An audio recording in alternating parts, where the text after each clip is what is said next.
Alright, how we doing everyone? It's Chase, back with the weekly video. This week we're going to cover ES, Ethereum, and Bitcoin. We're going to start on the high time frames, then we're going to work downwards. Okay, just right off the bat, you guys know where we start. We start on ES. And why do we start on ES? The S&P 500. Okay, if you're not familiar with ES, go check out my Everything About ES video. Okay, at this point, I have so many of these videos, I get all these new questions that are already answered, okay? Guys, if you really like my content, please go watch the last, I would say, 8 to 10 videos, and your question is probably answered. I spend so much of my time on Twitter just linking my own videos and whatnot. The stuff is answered, guys. Why do we start on ES, S&P 500? Because it's basically very correlated to the crypto markets, okay? If we go over to BTC, and if we were to type in ES and we were to plot it against it, we would see that the correlation is typically quite high. I mean, you could see these moves, right? And typically, actually what happens is that when ES can often be strong, the only time they typically decorrelate is when ES is strong and Bitcoin is, just performing relatively weak. And yes, I know ETH is performing to a decent degree as well. That's why I've been trading ETH more recently. In general, what does this say to me? This says to me that, big money is still preferring the less risky assets such as the S&P over more risky assets like crypto. So a lot of people, they're talking about potential risk on, and inflation has peaked, but in my opinion, if there was a real drive for risk right now, we would see Bitcoin moving much better than it currently is. Instead, we're seeing S&P lagging, and we're watching BTC pretty much look like shit. But again, ETH has been doing well. But point being, this is why we start with ES, because in my opinion, ES is leading all of these markets, especially the crypto markets. So we start on ES, and then we move down. Back over to the ES chart. What have I been saying for weeks, guys? If you had any question if liquidity drives markets or not, there's your answer, okay? I've been calling for this area for weeks, all right? So we tap this liquidity one time, but in my opinion, that's not enough. Let's look at what we had down here. I mean, in my opinion, this is just a big accumulation area right here, right?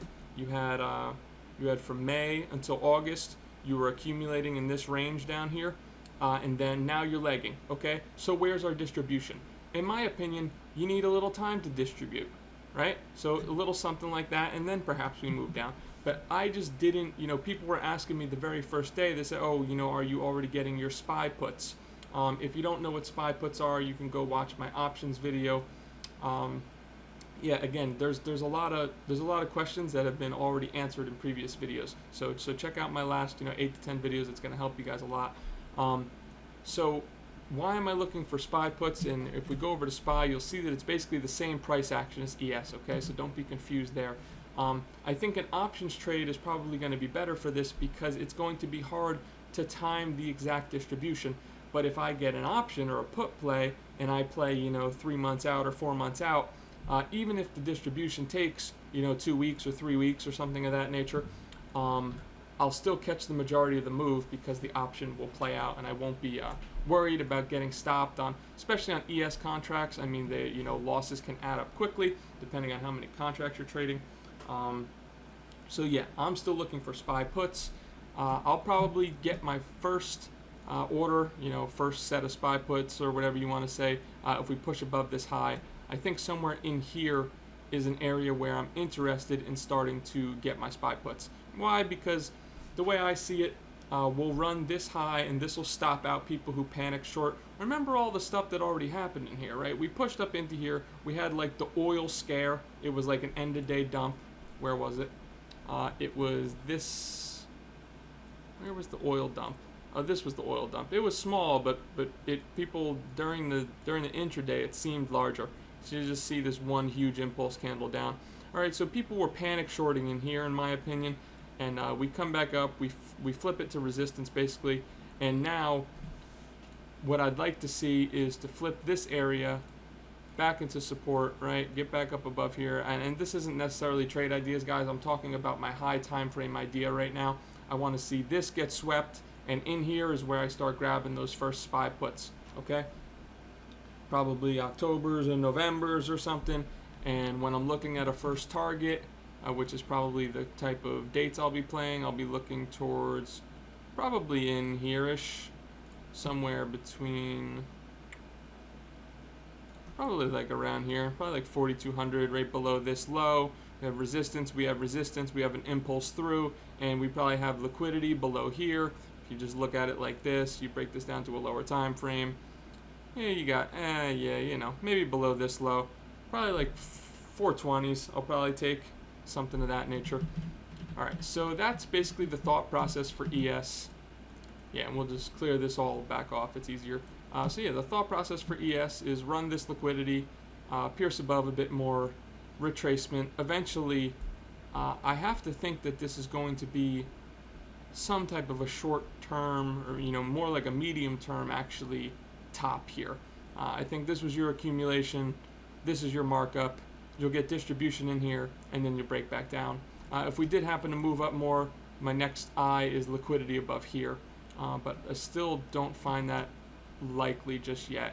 I still think there's a lot of chop that can occur in here, and I think that we can get this type of scenario in here before we move back down. Okay, so that's my play with ES, and that's also how I'll be treating crypto. I'm hoping that ETH catches up. Okay, 1 second here. I'm hoping that ETH catches up. Once again, we're zoomed out. We're on the daily time frame. That's where we start. We always start on the daily time frame. We had this breakdown here. This breakdown started here. This was basically the consolidation before we began breaking down. We can see confluence here.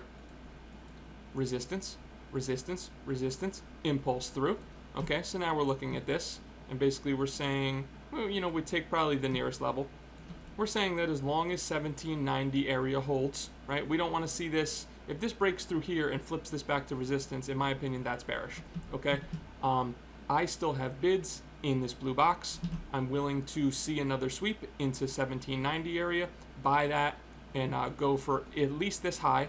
I take about 50% of profit here. Okay, and then looking for this high here. Okay, why? You guys know why. We have liquidity above here, and then we have liquidity above here.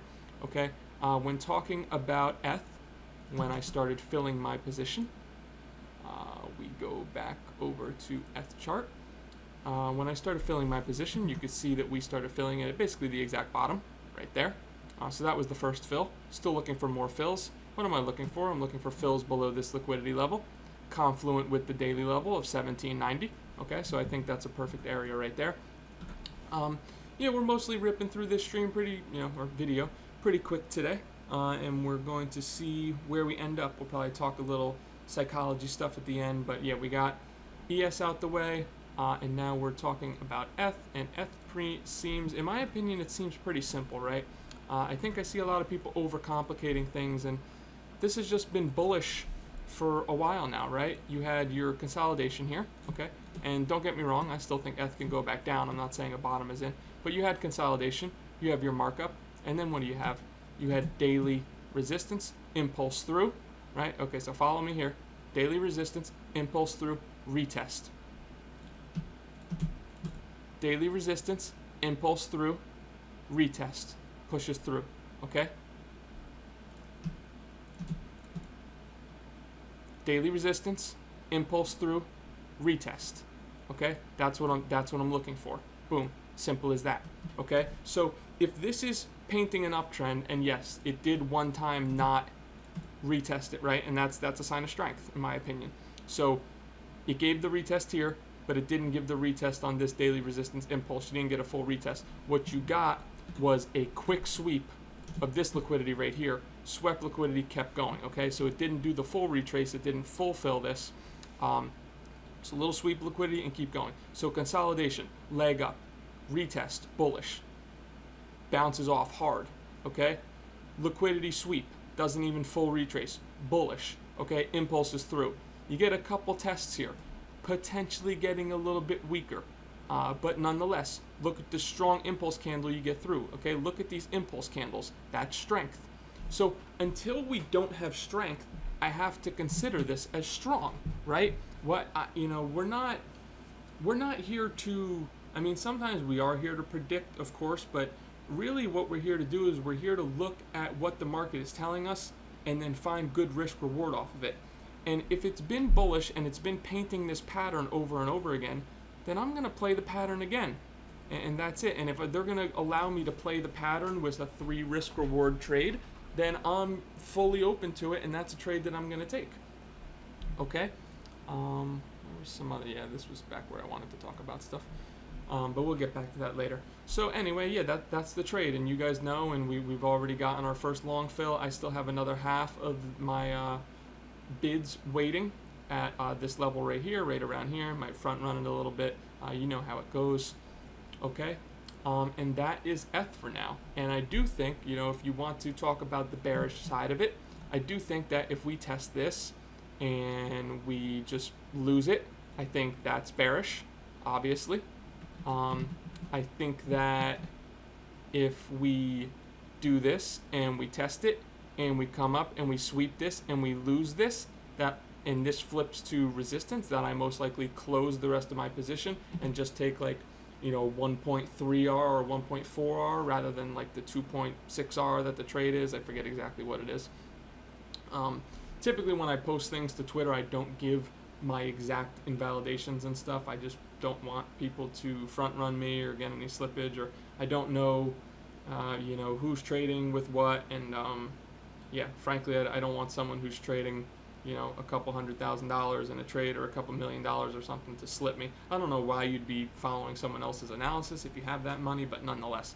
My trade's about a 2.5 risk reward or something of that nature, and that's what I'm looking for.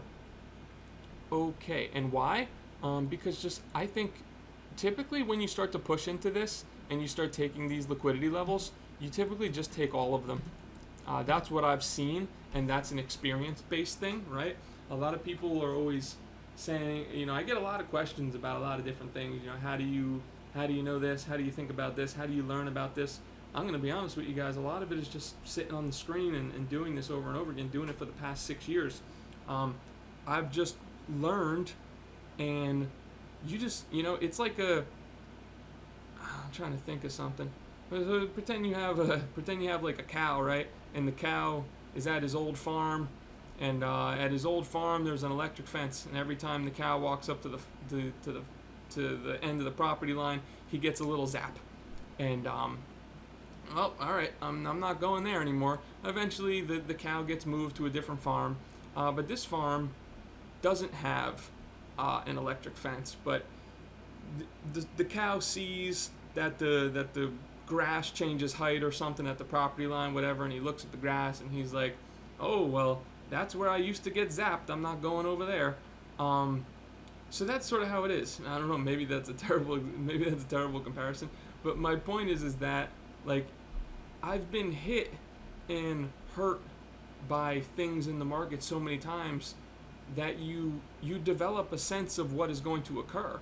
I mean, if you play video games, you know the same thing too, right? If you just for a basic shooter, I mean, you know that if you just run out in the open, you're probably gonna die.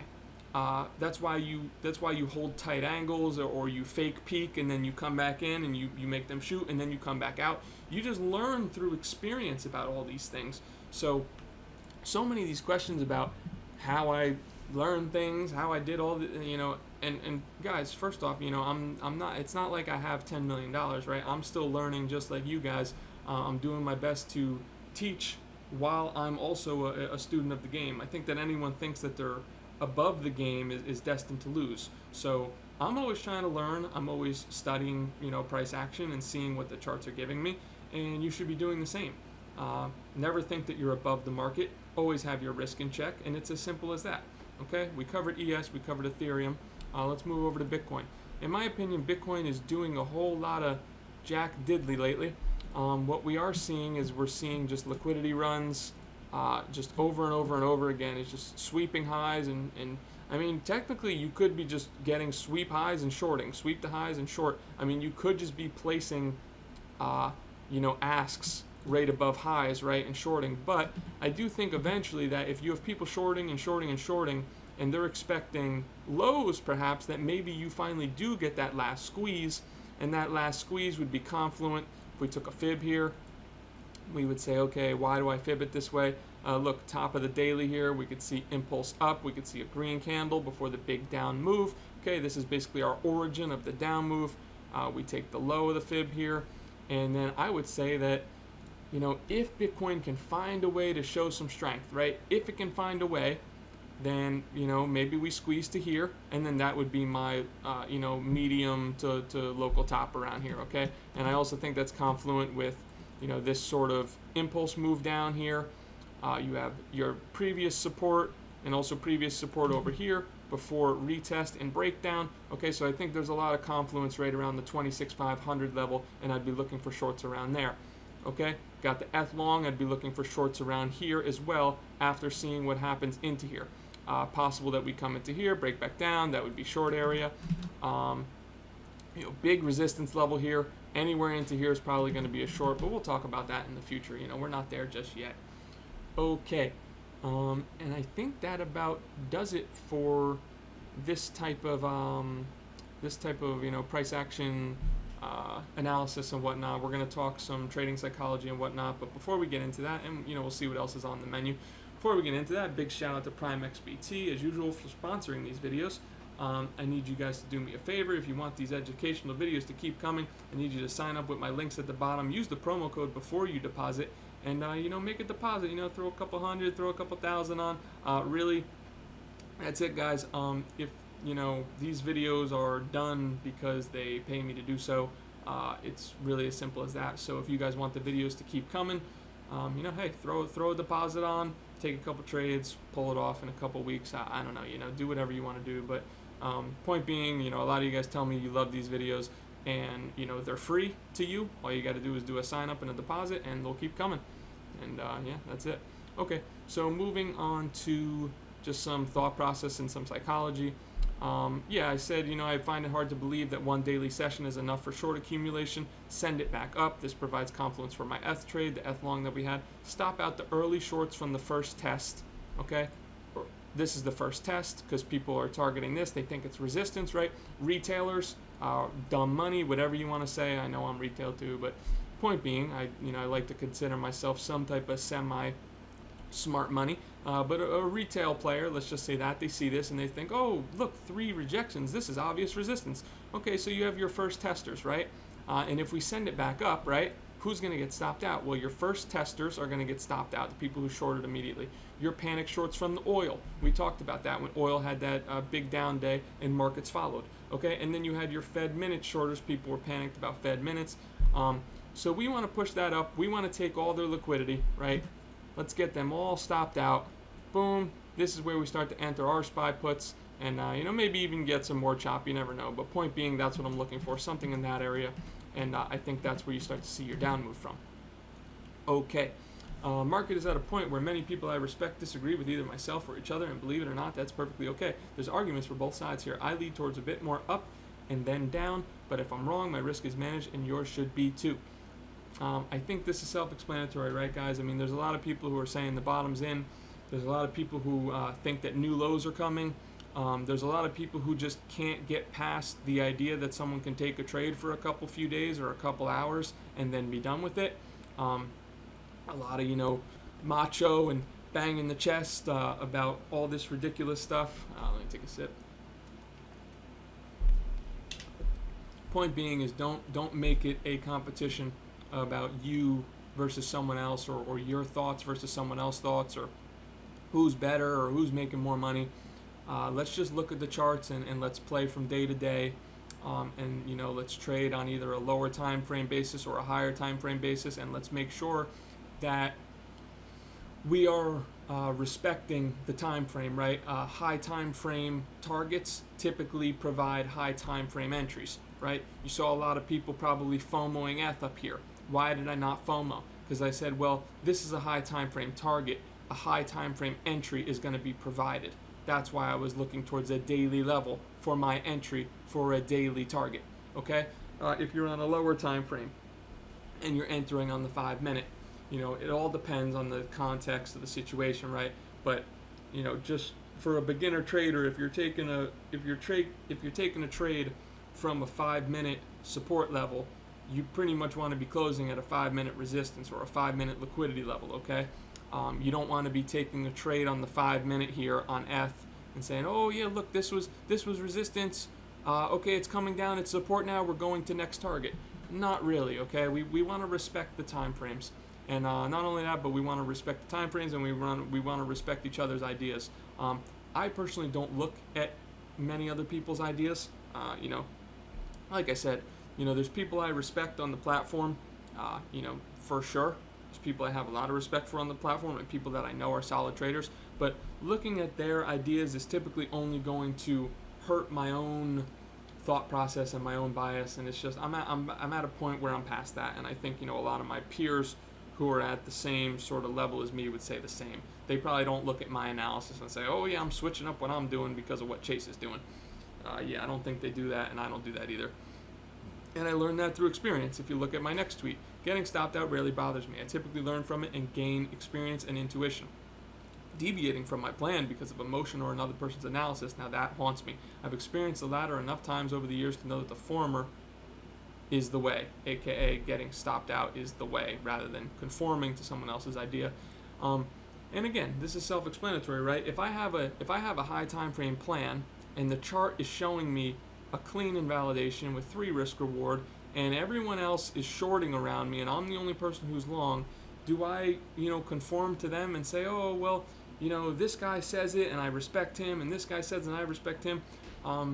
Fuck no. I gotta play my own ideas. I gotta play my own trades. I have to trust my own experience and my own intuition, and that's the only way to find personal growth as well. That's how you're gonna get better as a trader. Okay? So stick with your own ideas, stick with your own plans. If you're a beginner, obviously you can look to people in order to assist you in developing and learning about how to mark levels and whatnot.